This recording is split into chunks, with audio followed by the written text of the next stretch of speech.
The birthday I didn't want. I sat at my tiny kitchen table, staring at the cake I'd bought from the discount bakery down the street. It was lopsided, with a single dent in the frosting where the box had been squished on the bus ride home. One lone candle, the kind you buy in a pack for $1, leaned slightly to the left. I lit it anyway, watching the small flame tremble in the draft from my old apartment window. 30. I was supposed to feel like a grown woman by now, but instead I felt like a child who'd been left behind at the bus stop. The clock on the wall ticked louder than usual, each second stretching into something heavier than the last.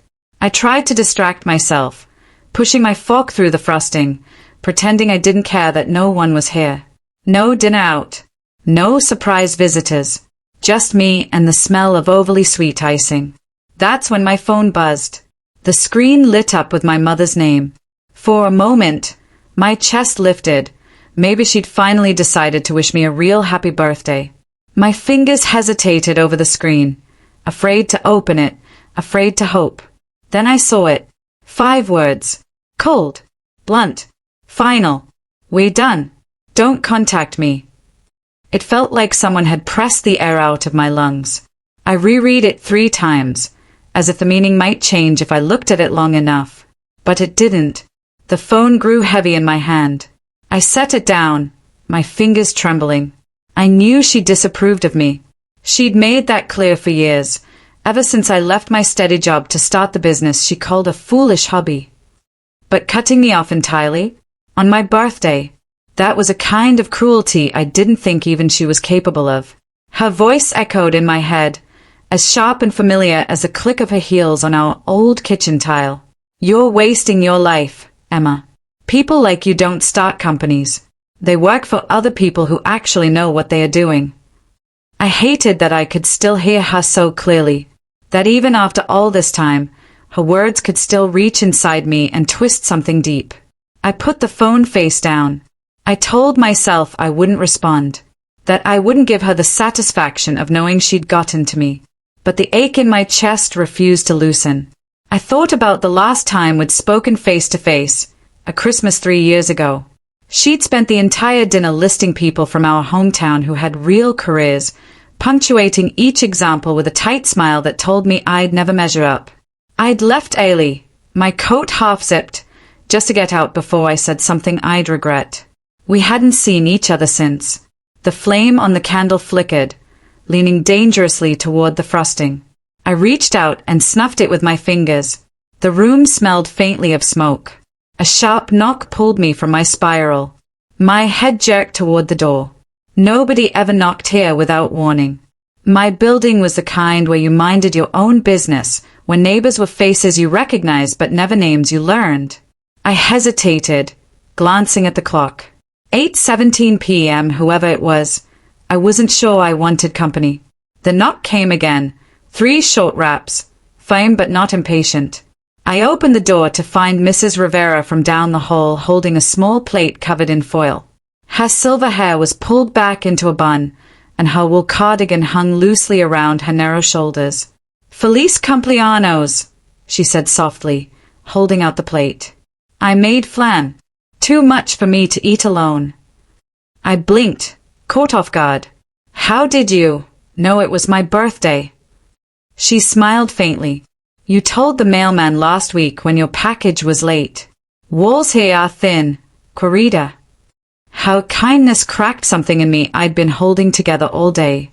I swallowed hard, willing my eyes to stay dry. "Thank you," I managed, taking the warm plate from her hands. The smell of caramelized sugar drifted up, sweet and comforting in a way my cake hadn't been. She didn't step inside, but she lingered in the doorway just long enough to say, 30 is a good number. You'll see. Things can turn around fast. Then she nodded and shuffled back toward her apartment, slippers whispering against the carpet. I closed the door slowly, leaning against it for a moment. It was strange, how a single text could hollow me out, yet a simple gesture from someone I barely knew could fill that space with something almost like hope. I set the flan beside my cake, 2 mismatched desserts on a chipped counter. I thought about lighting the candle again, about making a wish I didn't believe in, just to prove I hadn't let my mother ruin this day completely. Instead, I sat back down at the table. The phone still lay face down where I'd left it. I picked it up, opened the message again. My thumb hovered over the keyboard. I didn't type anything. I didn't delete it either. I just stared at the words, letting them sting until the sting dulled into something I could carry without breaking. Outside, a siren wailed in the distance. Somewhere in the building, a baby started crying. Life was moving on, with or without me. I took a bite of the flan.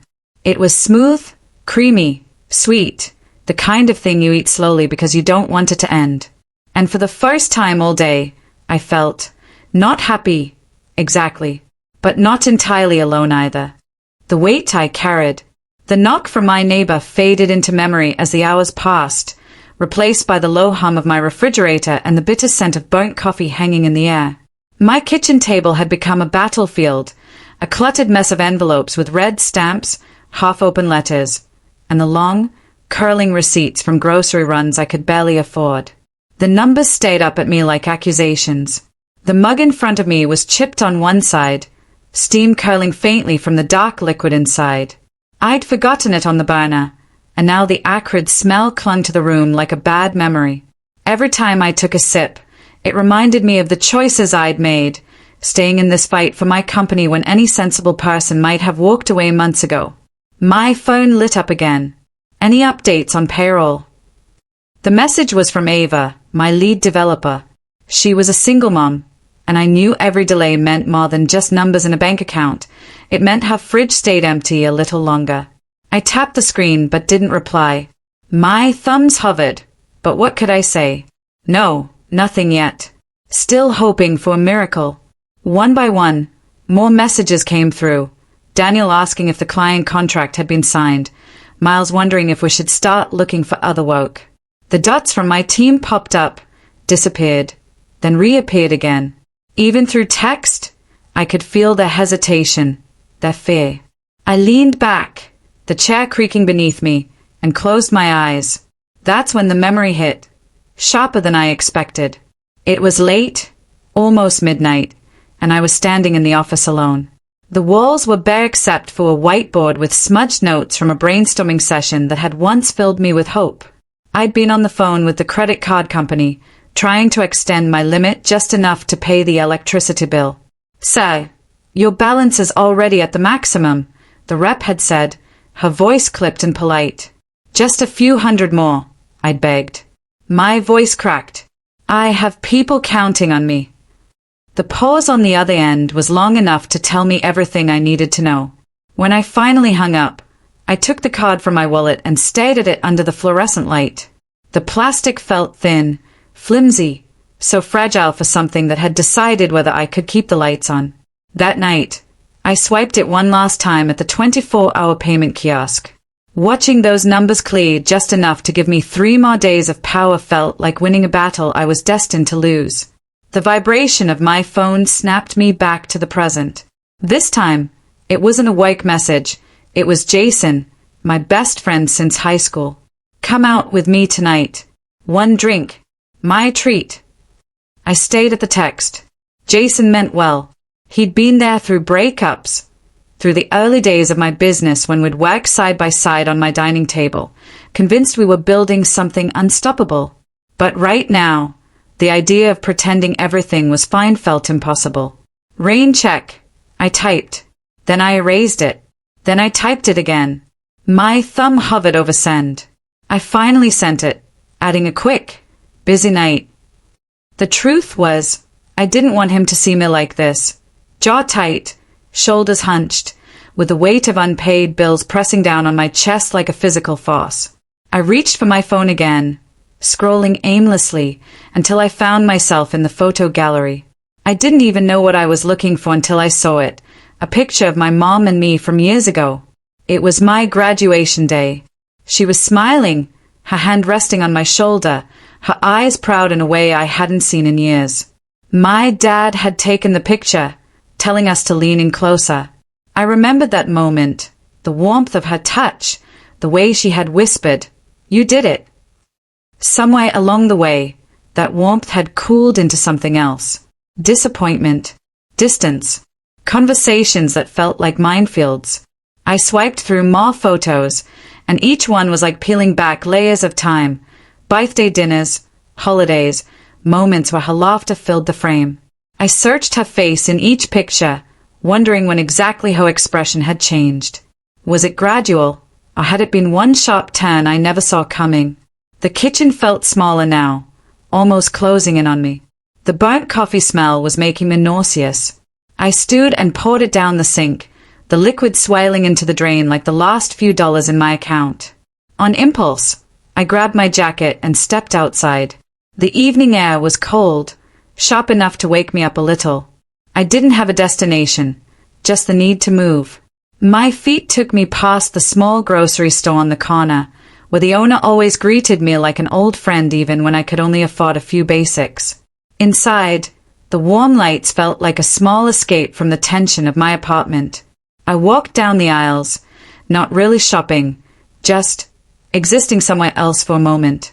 At the checkout, the owner, Mr. Lee, looked at me with the same patient kindness he always did. "Long day?" he asked. "Something like that," I said, forcing a smile. He rang up the few items I'd grabbed, a loaf of bread, instant noodles, and a carton of eggs. When I reached for my wallet, I realized I'd forgotten it at home. Before I could say anything, he waved me off. "Next time, don't worry." The gesture hit me harder than I expected. My throat tightened, and I could only nod.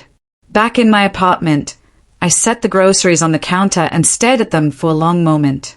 Simple things, but they felt like proof that I wasn't entirely alone. Still, the weight was there, pressing, constant. The bills on the table hadn't moved. My phone still buzzed occasionally with messages I didn't have answers for.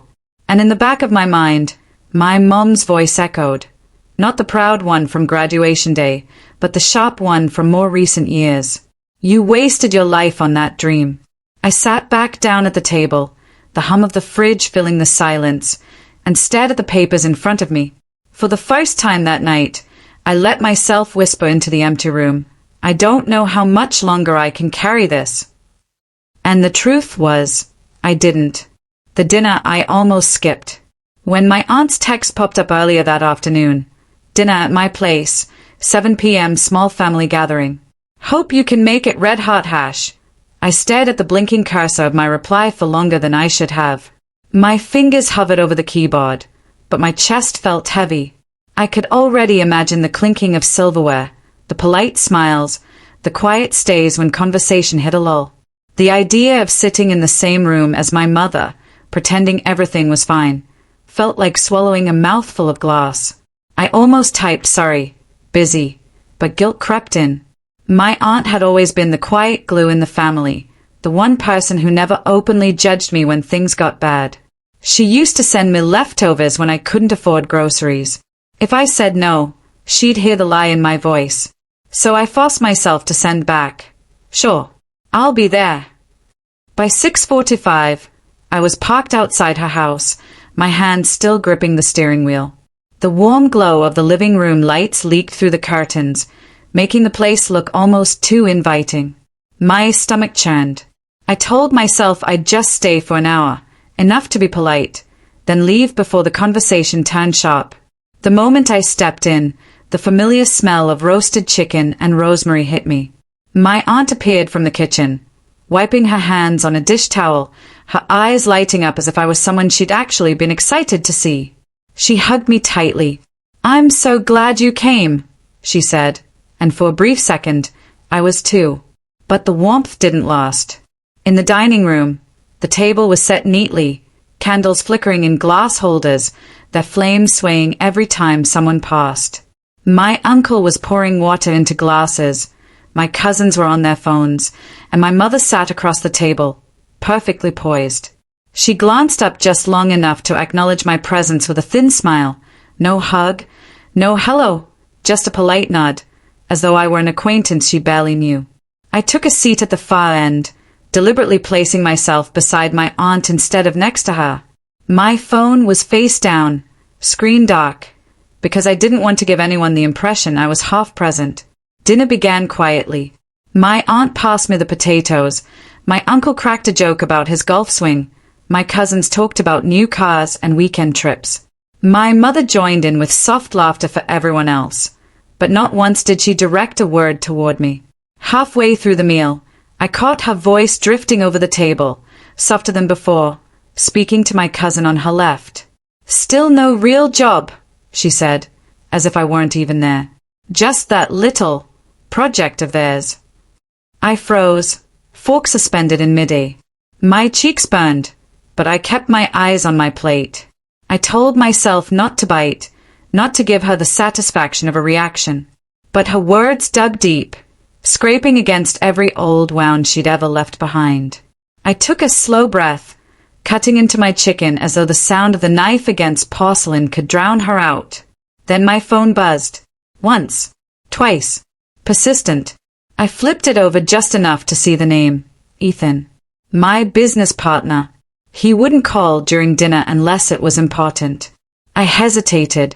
Answering would draw attention, maybe even roll some eyes around the table. But something in me, the part tired of hiding, tired of pretending, said to take it. "Sorry," I murmured, hitting speakerphone and setting the device on the table. "Hey," Ethan's voice came through, a mix of excitement and urgency. "I just got off the call. They're in. Full investment. Wires coming through tonight." The clink of silverware around the table stopped. I blinked. "Wait, seriously?" "Dead serious. You did it," he said. "We did it. This is going to change everything." I could feel every pair of eyes on me now, the air thick with curiosity. My mother's expression didn't change, but I saw her fingers tighten slightly around her wine glass. My aunt leaned closer. "Everything okay?" she whispered. I nodded slowly, a small smile tugging at my lips despite the tension. "Yeah, better than okay." Ethan continued, "I'll handle the paperwork in the morning. You just breathe, all right? It's over." His tone softened. "I'm proud of you." Before I could respond, my mother's voice cut in, calm but edged. "What exactly is over?" I glanced at her. For once, her eyes were on me, waiting. I could have brushed it off. I could have said it was nothing. But something about the moment, the dinner I'd almost skipped, the silent digs, the weight of years pressing down, made me decide otherwise. "It's work," I said evenly. "The kind of work you've never really cared to ask about." Her lips pressed into a thin line, and I knew she wanted to say something sharp. But my aunt, bless her, broke the tension by standing up to fetch dessert. Conversation picked back up around the table, though a little stiffer now. I stayed quiet for the rest of the meal, letting the low hum of voices wash over me. The candlelight flickered against the walls, shadows dancing like they were trying to pull me somewhere lighter. When it was finally time to leave, my aunt hugged me again, lingering a little longer this time. "Whatever that call was about," she murmured, "I'm happy for you." I smiled faintly, my throat tight. "Thanks." Outside, the cool night air hit my face, and I realized something. I almost hadn't shown up tonight. I almost let my fear of awkwardness keep me away. But that call, at that table, with my mother forced to hear it, maybe that was exactly where I was supposed to be. The call that changed everything, expanded.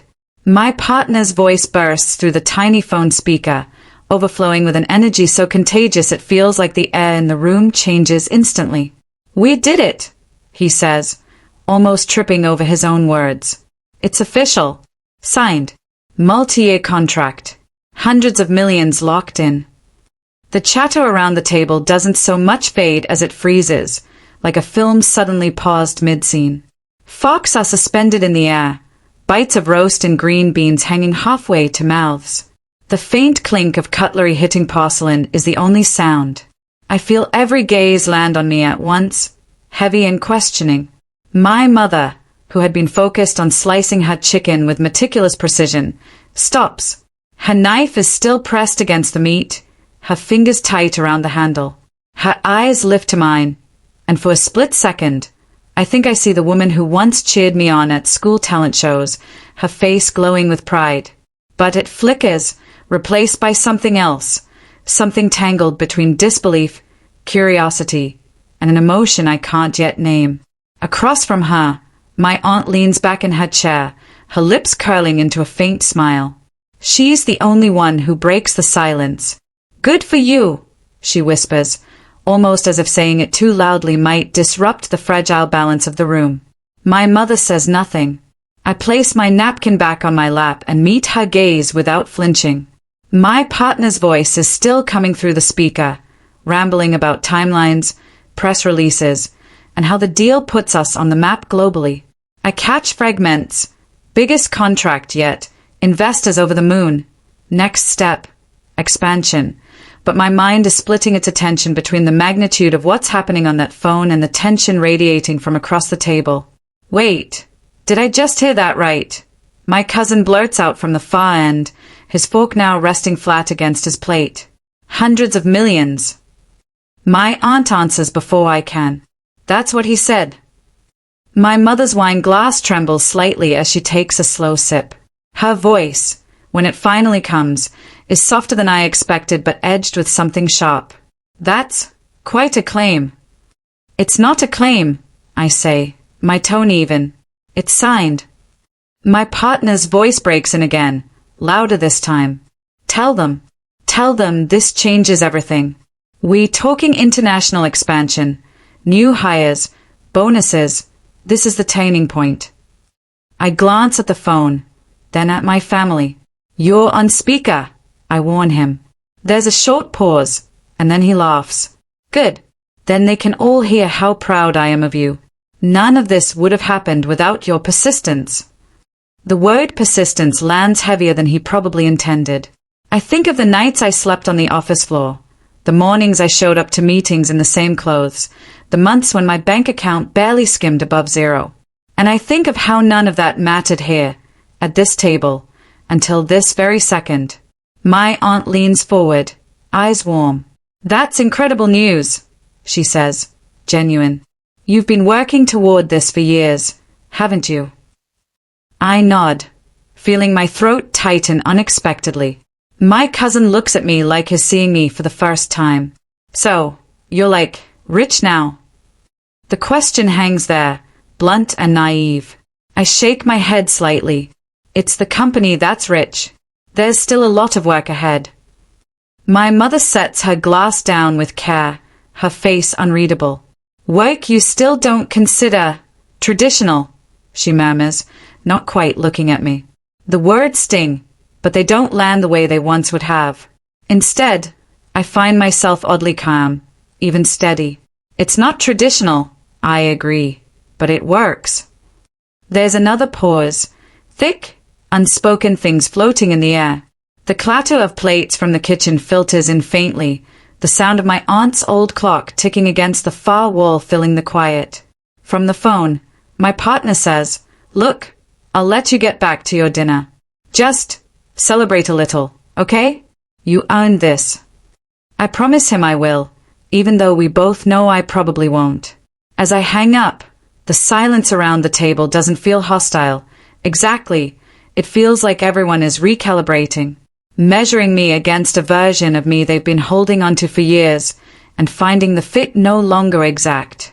My aunt begins passing the bread basket as if to restart the flow of the evening. "Well," she says lightly, "I think a toast is in order." I expect my mother to protest, but she doesn't. She simply lifts her glass. Her expression is careful, but her eyes, there's something softer there now. Too. My aunt looks at me for the word. I hesitate, then say, "To persistence." The glasses clink softly. My mother's glass lingers against mine for a fraction longer than necessary. Dinner resumes in halting rhythms, but I notice small shifts. My cousin asks questions about what my company actually does. My aunt offers to connect me with someone she knows in real estate for future expansions. Even my mother, though quiet, listens when I speak, her gaze following me in a way it hasn't in years. As the meal winds down, I catch her studying me again, not with suspicion, not with outright pride. Something in between, something tentative, like she's seeing the possibility of rewriting the story she's told herself about me. And for the first time in years, I realize I'm not sitting here trying to win her approval. The weight that's been pressing down on me for so long feels lighter. Not gone, but shifted. I fold my napkin, lay it beside my plate, and sit back in my chair. Around me, the conversation picks up pace again, but it feels different, less like a battlefield, more like neutral ground. The contract is done. The call has been made. And though I can't quite name the look in my mother's eyes, I know it's the first crack in a wall I once thought unbreakable. Walking away for good. My mother's voice slices through the awkward hum of post-dinner chatter. We should talk. Her words are clipped, like she's biting them in half before they fully leave her mouth. I glance at her, but it's not really eye contact. Her face is still, the same frozen mask she wore when the call came through earlier. A part of me wonders if she's rehearsed whatever's about to come out of her mouth, the way you rehearse an argument in the mirror. But another part, the bigger part, doesn't care enough to find out. Not tonight, I say softly. The air between us sharpens instantly, the space shrinking into something suffocating. Before she can respond, I turn to my aunt. Thank you for the meal, I tell her, my voice warmer now, genuine. She looks at me with those eyes, kind, steady, the sort of eyes that ask nothing from you except honesty. I lean in and hug her, the scent of rosemary and roasted chicken still clinging to her sweater. My cousin is next. His hug quick but real, the kind that says more than words could. He murmurs, "Congrats again," in a tone that's both proud and quietly protective. And then I'm moving toward the door. The screen door creaks the way it always has, its metal frame groaning like it's protesting my exit. Cool night air spills over me, rushing into my lungs, tasting like freedom. I pause for a moment on the porch, my hand on the railing, feeling the faint vibration of my phone against my palm. It's buzzing again. My team. My people. The ones who see me for exactly who I am, and don't need convincing. Messages are piling in. We did it. You're a legend. Drinks on me next week. Every ping is a pulse of celebration, but I swipe the phone to silent. Not because I'm not grateful, because I need this moment to just be mine. I take the front steps slowly, the gravel crunching under my shoes. The streetlight above flickers like it's not sure whether to stay on or give up. My car is parked at the curb, dark and waiting, its metal still holding the day's warmth. Halfway there, I stop. It's not hesitation, it's something else.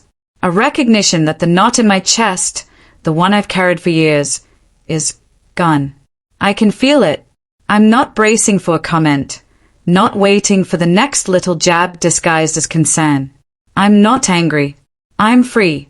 The realization doesn't come with fireworks. It's quiet, like a door clicking shut in the background. And it's enough. I slide into the driver's seat and start the engine. The radio springs to life with a soft acoustic song I don't recognize, and for the first time all evening, I let myself smile. Not the polite kind. Not the forced kind. The real kind that lifts the corners of your mouth without asking. The city blurs past in streaks of gold and red taillights as I drive back to my apartment. I don't rush. I let the ride stretch out, windows cracked so the wind can find its way in. Every stoplight feels like a small permission to breathe. When I pull into my building's lot, the space feels familiar but different, like coming home from a trip and noticing your couch has always been this comfortable. I take the stairs instead of the elevator, each step grounding me more firmly in the choice I've made. Inside, the air smells faintly of coffee grounds from this morning. My coat lands on the chair in the corner. My shoes find their way next to the door. The cake box is still on the counter, pushed off to the side where I left it before heading to dinner. Cheap store-bought chocolate with slightly lopsided frosting roses, nothing fancy. It's been my little tradition for years. Buy my own cake, because waiting for someone else to celebrate you is the slowest way to go hungry. I cut myself a slice, the plastic knife sinking into the spongy sweetness with that soft squeak. I take the first bite standing at the counter, Fork in one hand, phone in the other. More messages have come in. Memes, champagne emojis, blurry selfies from my team toasting without me. I scroll for a while, letting their joy spill over me, a warmth that's different from the one I tried to get tonight. This warmth doesn't cost me my dignity. I set the phone down, take another bite, and catch my reflection in the darkened kitchen window. There's chocolate frosting on my lip and my hair's a little messy from the wind. But I look lighter. I think about what my mother might have said if I'd stayed to talk. I imagine the cycle, the subtle disapproval, the undercutting remark, the tug-of-war for who gets to define my worth. And for once, I feel no pull to rewrite it. That chapter doesn't need editing. It needs closing. So I close it. Right there, in my kitchen, with a fork in one hand and a paper plate in the other. The night hums outside. Distant traffic. A neighbor's muffled laughter through the wall. The faint clink of pipes settling. It's not silence, but it's the kind of noise that doesn't ask anything from me. I carry the rest of the cake to the couch, sink into the cushions, and pull a blanket over my legs. My laptop sits on the coffee table, glowing faintly with unread notifications, but I don't touch it. Tonight isn't for work. It isn't for proving anything. It's for me.